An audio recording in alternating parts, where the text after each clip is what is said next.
എന്ത് വേണം? ചേഞ്ച് ഒരു 15 ലക്ഷം രൂപ വേണം. തരാൻ പറ്റുമോ? നിങ്ങളോട് ചോദിച്ച എന്ത് വേണമെന്ന്.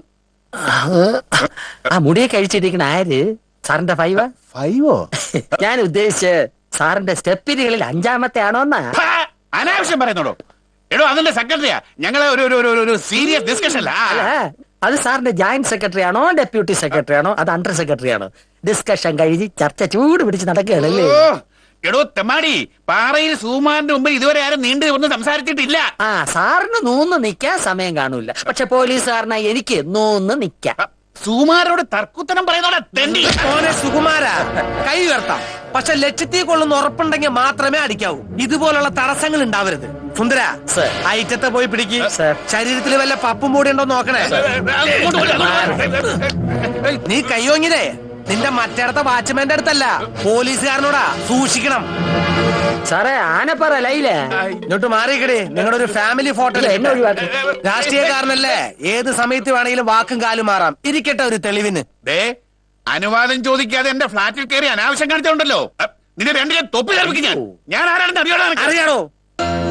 സ്വന്തം പാർട്ടിയിൽപ്പെട്ട സുഹൃത്തായ നേതാവിനെ കൊലപ്പെടുത്തിയ പ്രതികൾ പോലീസ് കസ്റ്റഡിയിൽ നിന്ന് രക്ഷപ്പെട്ടതിന്റെ പേരും പറഞ്ഞ് രാവിലെ 10 മണിക്ക് പ്രസ് ക്ലബിൽ പത്രക്കാരെ വിളിച്ചുകൂട്ടി അടുത്ത 24 മണിക്കൂറിനുള്ളിൽ പ്രതികളെ പിടികൂടിയില്ലെങ്കിൽ സെക്രട്ടേറിയറ്റ് നടയിൽ നിരാഹാരം കിടക്കുമെന്ന് ഘോരം പ്രസംഗിച്ചുകൊണ്ട് പോലീസിനെ വിറപ്പിച്ച രാഷ്ട്രീയത്തിൽ ഈ പടക്കുതിരയെ അറിയാത്തവരുണ്ടോ സുകുമാര?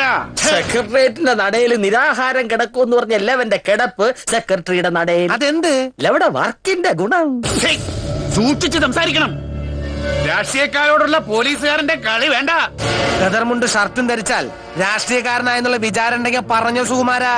ഇത്രയും കാലം പഠിക്കാത്തൊരു ഒറ്റ മിനിറ്റ് കൊണ്ട് ഞാൻ പഠിപ്പിക്കാം. എന്താ പഠിക്കണോ?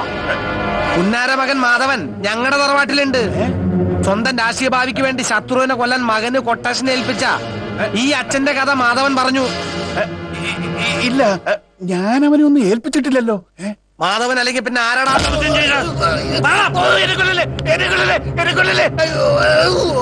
നെൽസനാ കൊട്ടേഷൻ എടുത്തത്. നെൽസനോ? വാഴാനി നെൽസനാ. സംഭവത്തിന് ശേഷം ഞാനിതുപോലെ അവനെ കണ്ടിട്ടില്ല. എന്നെ അന്വേഷിച്ച് വന്നിട്ടുമില്ല. അഡ്വാൻസ് മേടിച്ചു പോയതാ. എവിടെയാടാ നെൽസന്റെ വീട്? വാഴാനി ഡാമിന് അടുത്തുള്ള ചേരിയില്ല.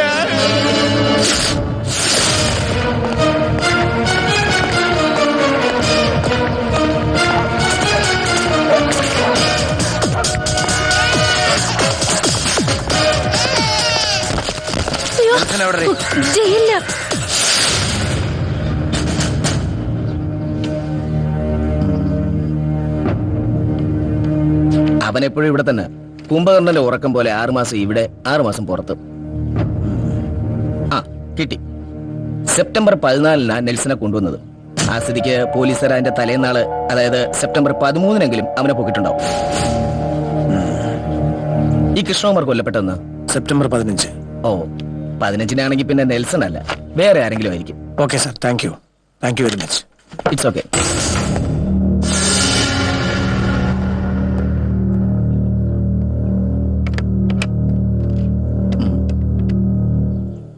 ഹലോ.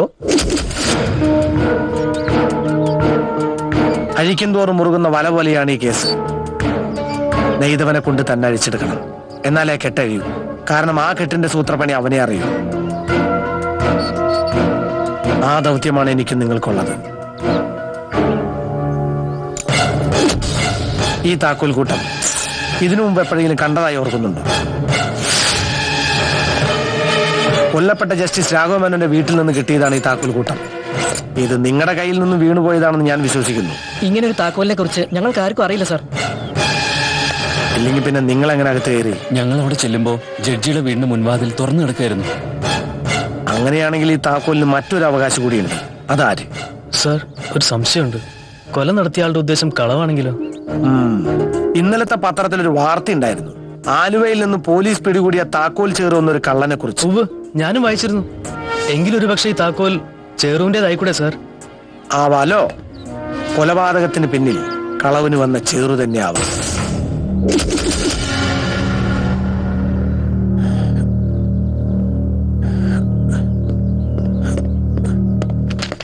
നൂറെണ്ണായ സാറേ? താൻ പോയ കാര്യം എന്തായി? പോയ കാര്യങ്ങളെല്ലാം റെഡി. വിരലയുടെ ആളുകൾ ചേറുവിന്റെ തന്നെ. Thank God. സാർ ഈ ചെറുപ്പ് എവിടെയുണ്ട്? ഒരു മോഷണ കേസിന്റെ തെളിവെടുപ്പിനായി അവൻ ഇപ്പൊ കസ്റ്റഡിയിലുണ്ട്. എങ്കിൽ പൊക്കാം. ഈ സാധനം ഇതല്ലടോ ചെറുവിനെ. ആ.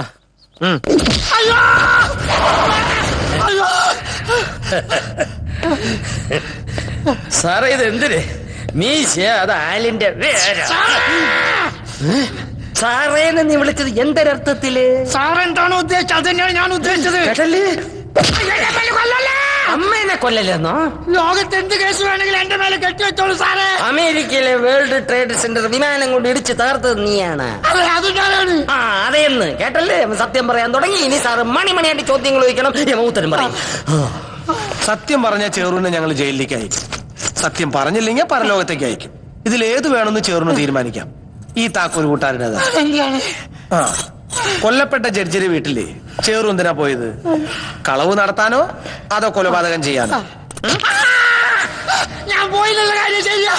എനിക്കൊരു വാശിയുണ്ട്. എന്നെ ഏതെങ്കിലും കേസിൽ പിടിച്ച പോലീസുകാരന്റെ വീട്ടിലോ ശിക്ഷ വെച്ച ജഡ്ജിന്റെ വീട്ടിലോ പലവളിൽ എറിഞ്ഞ ഉടനെ കയറി മോഷ്ടിച്ച് പ്രതികാരം ചെയ്യുമെന്ന്. ഇത് കഴിഞ്ഞ തവണ ഞാൻ കയറിയത് എന്നെ ശിക്ഷിച്ച ജഡ്ജിയമ്മാന്റെ ബംഗ്ലാവിലായിരുന്നു. പക്ഷെ വീട് തെറ്റി ഇത്തവണ മരിച്ച അമ്മാന്റെ വീട്ടിലാണ് ഞാൻ കയറിയത്. വീട് തെറ്റിയാലും കയറിയ ജഡ്ജിന്റെ വീട്ടിലാണല്ലോ. ഏതായാലും വന്ന ശരിക്ക് ഞാൻ എന്റെ മാന്ത്രിക താക്കോൽ കൊണ്ട് കഥകു തുറന്നു. ഓരോ കളവ് ചെയ്യുമ്പോഴും എനിക്കൊരു തരം ആവേശമായിരുന്നു. ആ ഒരു ആവേശത്തിൽ തന്നെയാണ് ജഡ്ജിയുടെ വീട്ടിൽ ഞാൻ കയറിയത്. പൊതുവെ കള്ളന്മാര് കളവിന് ഏത് വീട്ടിൽ കയറിയാൽ ഉടനെ സ്വയം രക്ഷയ്ക്ക് വേണ്ടി ഏതെങ്കിലും വാതിലുകൾ തുറന്നെടുക്കുക പതിവാണ്. അതുപോലെ ഞാനും വന്ന് അടുക്കള വാതിൽ തുറന്നിട്ട ശേഷമാണ് ജഡ്ജിൽ മുറി കയറിയത്.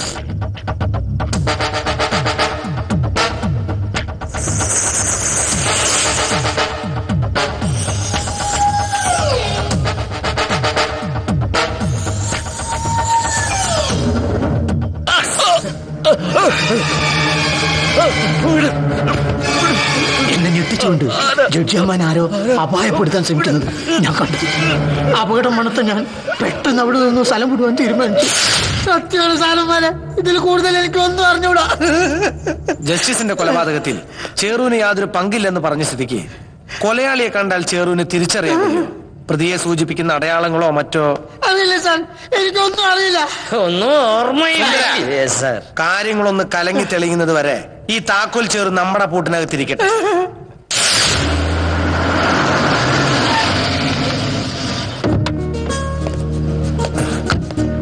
എന്താ അത്യാവശ്യമായിട്ട് കാണണമെന്ന് പറഞ്ഞ്? ഞാൻ നാളെ ഒറ്റപ്പാലത്തെ തറവാട്ടിലേക്ക് പോവാ.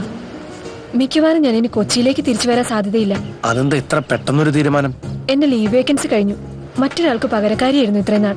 പിന്നെ അച്ഛൻ ബാംഗ്ലൂരിൽ മറ്റൊരു ജോലിക്ക് ട്രൈ ചെയ്യുന്നുണ്ട്. Sir ടീയർ coffee? കോഫി മതി. 2 കോഫി കൂടെ എന്തെങ്കിലും സ്നാക്സ് ആയിക്കോട്ടെ. ഞാൻ വിളിപ്പിച്ചതിന് മറ്റൊരു പ്രധാന കാരണം കൂടിയുണ്ട്. വളരെ ചുരുങ്ങിയ കാലത്തെ പരിചയമുള്ളെങ്കിലും എന്നെ വളരെ അടുത്ത ഫ്രണ്ട്സ് ആയിരുന്നു രാജീവും സണ്ണിയും വിനുവും. കഴിയുമെങ്കിൽ സത്യാവസ്ഥ കണ്ടുപിടിച്ച് അവരെ പുറത്തു കൊണ്ടുവരണം.